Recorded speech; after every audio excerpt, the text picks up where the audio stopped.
If you look up freshman advice on YouTube, you're gonna get a lot of these beauty gurus telling you all these nice uplifting bits of insight. The thing is though, they're beauty gurus. They all look way too good to be giving practical advice for most kids. High school's a cakewalk for them, they look incredible. They're all holding phones in their videos, why are they doing that? Most of the embarrassing stories are like dropping books in the middle hallways. Oh, how traumatic. Do you wanna know my embarrassing first day story? I leaned against the wall and I accidentally triggered a fire alarm. That's actually a lie, that didn't happen, but that would have been a good story to go off if it did happen. I'm entering my senior year. I went to normal public high school, fancy charter school, and even a cushioned alternative school for the criminally insane.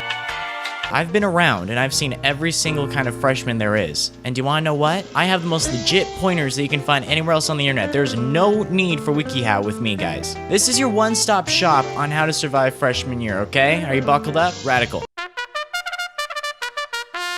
Do not stress out. Do you realize how silly you're being by worrying? Yeah, it's your first day. Yeah, you have no idea what to do. This is something totally new, but guess what? You're entering with a new wave of kids who are just as lost and scared as you are. You have to be a moron if you think that you're the only one who doesn't know what's going on. You have to be an even bigger moron if you think that the schools don't realize and prep for this too. Feel free to get lost. Feel free to not be able to open up your locker. Feel free to walk into the wrong classroom. Everyone is expecting you to. This is the free period where you can get away with this stuff. Your concerns are lost in a sea of other people's concerns. You do not matter.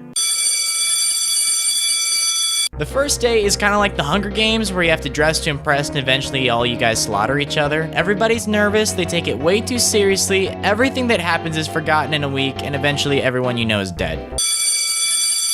Do not stand in the middle of the hallway. If there is something that these beauty gurus all got right, it's that you're not supposed to be a human roadblock when everyone else is trying to get past you. Stick to the walls or go to the bathroom if you need to stand still, dummy. Keep your head low on the first day and observe. What's the lunch situation like? Where are your old friends? Who look like new friends? What is the atmosphere in every single classroom? Get a lay of the land. Be strategic and come back tomorrow guns blazing with better knowledge of what's up.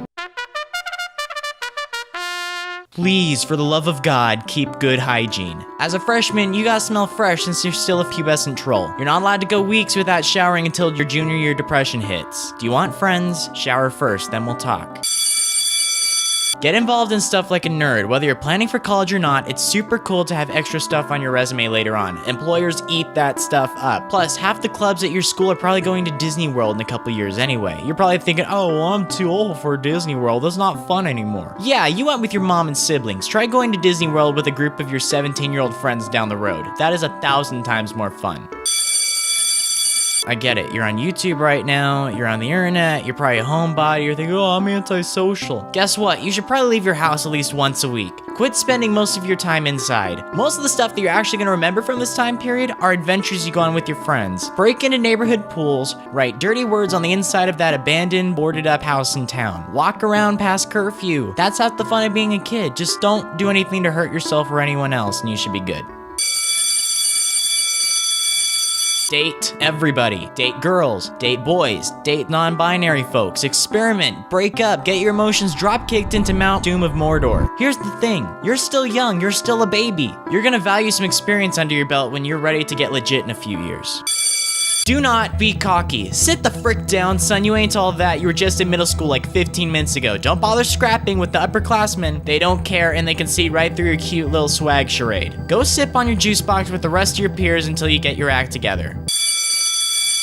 Do not date seniors. If they say you're so mature for your age, run. If they say you're not like other freshmen, run. It's all lies, it's all fake, it's all cheats. 99.9% of the time, they just want to do the hanky-panky vibes with a 14-year-old and leave you in the dust because you're still an easily manipulated baby. They're savage, they have no heart, and they have zero chill.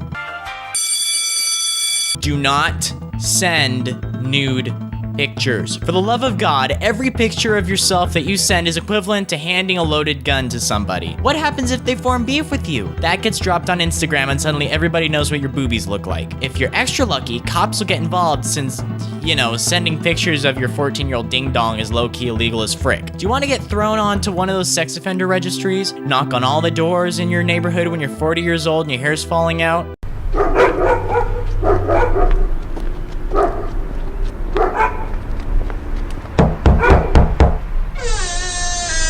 Hello, ma'am. I moved in down the road. I'm just letting you know that I'm a registered sex offender. Oh, really? Really? What did you do? I sent booty pics to my senior boyfriend in freshman year, but it's okay because I know that he low-key loved me deep down and he leaked my pictures and he got mad. It's okay. It's fine, even though he's fathering all the babies of my 14-year-old friends at the time. I understand. A lot of y'all are gonna do this anyway. Just don't even bother listening to me. Why even watch this video if you're not gonna do what I suggest? At the very least, do not include your face in anything. For the love of God, don't be an idiot.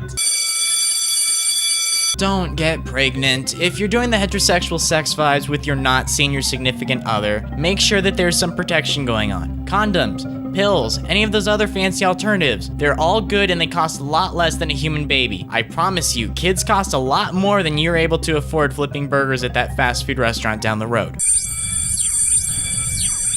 Breakups, they are going to happen, I promise you, and they are gonna hurt. They're gonna sting, and they're gonna build character in you. Feel free to lay on the couch, cry for a day eating cookie dough. You're totally allowed to, it's encouraged. Just don't do anything stupid like alcohol, drugs, self-harm. No guy or girl is worth ruining your life over, you silly goose. Especially when you're still a baby. In the heat of the moment, it's important to remember, 30 years down the road, you're not gonna be single and hopping around bars thinking to yourself, man, this dude was hot and stuff, but he's not as great as that senior who slept with my friend when I was 14. He's the reason I can never trust anyone again.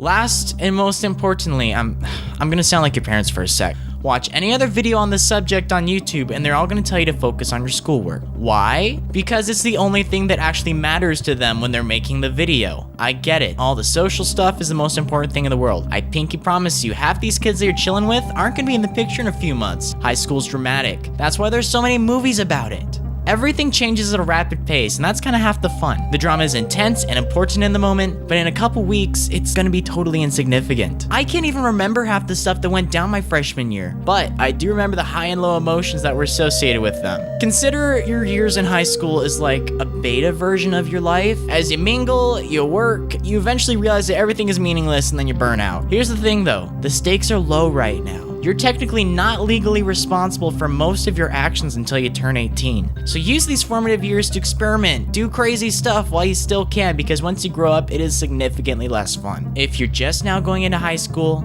chill out. If you've been in high school for a little bit, but you're still new, get with the program and get your act together. If you're not in high school and you're just watching this video to relive your high school days, get over it, old man. Your youth was fleeting and you'll never get it back, and your shallow attempts at reliving it are pathetic. Death is inevitable. Nothing you do matters. There is no afterlife. You cannot return. Hey, it's 2:20 in the morning, and if you enjoyed this video, subscribe. And if not, I'm sorry. I'll try harder next time. Maybe while you're busy doing that, you can click on that bell thingamaboob and your phone will shake every time I post something. The choice is yours, dude, lady, non-binary individual. Oh my god, I have a dentist appointment tomorrow. It's gonna be painful and I'm just